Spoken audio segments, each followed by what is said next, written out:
Bismillahirrahmanirrahim. Assalamualaikum warahmatullahi wabarakatuh. Perkenalkan, nama saya Sirajuddin dari kelas A11. Kali ini saya akan menjelaskan tentang keterampilan dasar mengajar bagi seorang guru. Untuk menjadi seorang guru, kita harus memahami dulu apa sih keterampilan dasar mengajar ya. Keterampilan dasar mengajar yaitu keterampilan yang bersifat mendasar atau umum ya, yang harus dikuasai oleh setiap guru.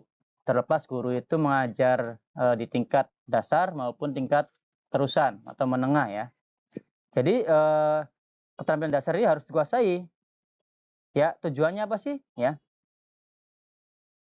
tujuannya agar proses pembelajaran ya dapat efektif dan efisien.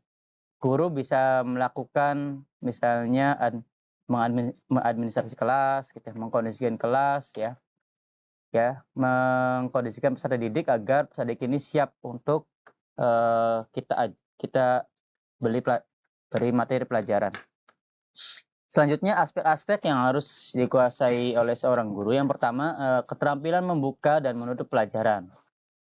Ya, nanti kita akan bahas satu persatu keterampilan membuka pelajaran seperti apa, keterampilan menutup pelajaran seperti apa, dan selanjutnya keterampilan menjelaskan pelajaran.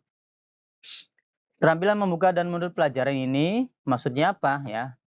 Maksudnya guru mengusahakan ya agar ya kelas ini mental dari peserta didiknya itu siap ya, tidak lagi terbawa suasana di rumah, tidak murung, tidak melamun, tidak mengantuk ya. Nanti bisa dikasih treatment ya guru kepada peserta didik ini agar peserta didik ini tertarik ya akan pelajaran yang akan kita sampaikan.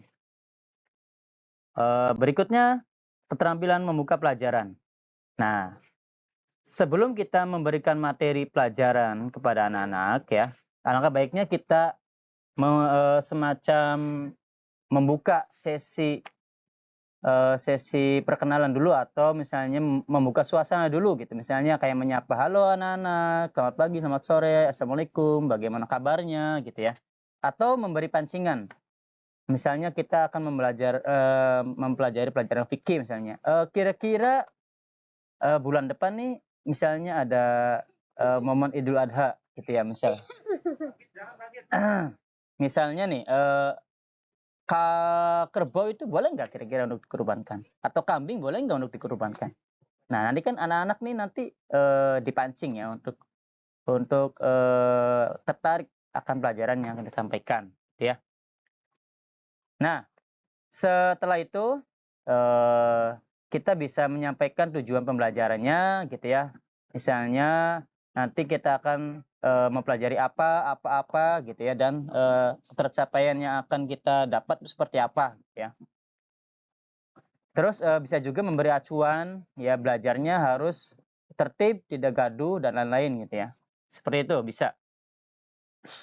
Berikutnya ya, keterampilan menutup pelajaran. Nah, setelah pembelajaran usai ya, guru bisa meminta atau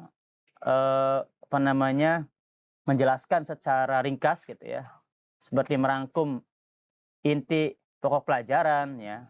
Secara verbal boleh dijelaskan yang singkat saja gitu ya. Terus atau misalnya memfokuskan peserta didik pada pokok pembahasan ya. Berikutnya memberikan umpan balik, saran dan arahan kepada peserta didik. Anak-anak ini bisa diminta bertanya atau menanggapi gitu ya. Pelajaran yang kita sampaikan ini misalnya ada yang mengerti atau tidak, ada yang kurang paham dan mau dijelaskan kembali atau seperti apa gitu ya. Ini tujuannya apa sih? Tujuannya ya untuk membangkitkan minat dan kemampuan peserta didik untuk pelajaran selanjutnya gitu ya. Nanti ketika pelajaran sekarang ini sudah dimengerti, kira-kira pelajaran berikut ini nanti mereka akan excited gitu ya, akan tertarik untuk pelajaran berikutnya. Keterampilan menjelaskan. Nah, ketika pembelajaran berlangsung ya, ini biasanya kan guru ini sebelum mengajar sudah ada RPP-nya, sudah ada rencana pembelajarannya. Jadi kita enak tinggal menyampaikan, tinggal alurnya itu sudah jelas ya. Terus ketika pelajaran berlangsung ya, kita kemas dengan apa namanya, metode pembelajaran dan teknik pembelajaran yang sesuai. Boleh misalnya menonton atau misalnya praktek secara langsung gitu ya, kalau keterampilan praktek. Dan, karena sudah direncanakan, pasti urutan penyampaiannya itu ya selaras gitu ya, tidak memakan waktu ya, sehingga, putar-putar gitu ya, pelajarannya diulang-ulang lagi, jadi nanti, tidak efisien. Nah, di sini ada komponen-komponen dalam keterampilan menjelaskan ya.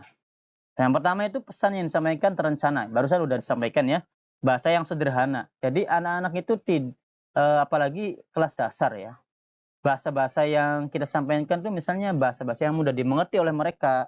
Terlebih kita bisa menguasai bahasa gaul yang tren dikuasai mereka, itu akan lebih lebih berkesan kepada dan, lebih lebih cepat tersampaikan ya.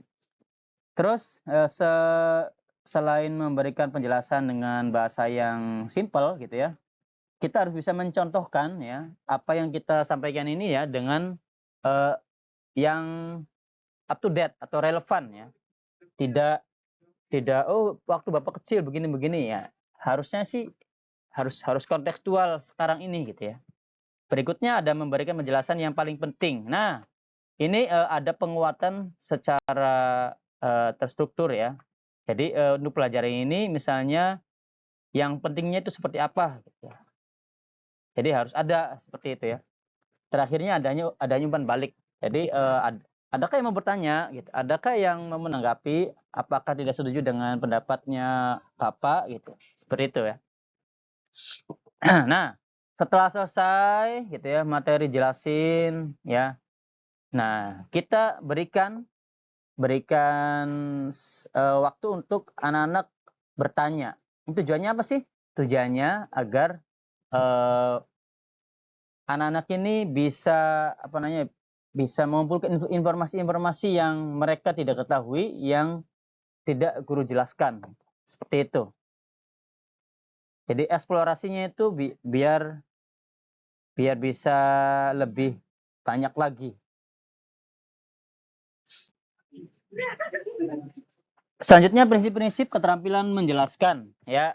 Penjelasan dapat diberikan di awal, di tengah, atau di akhir pelajaran. Jadi tidak dari awal sampai akhir menjelasin terus ya. Ada sesi-sesinya.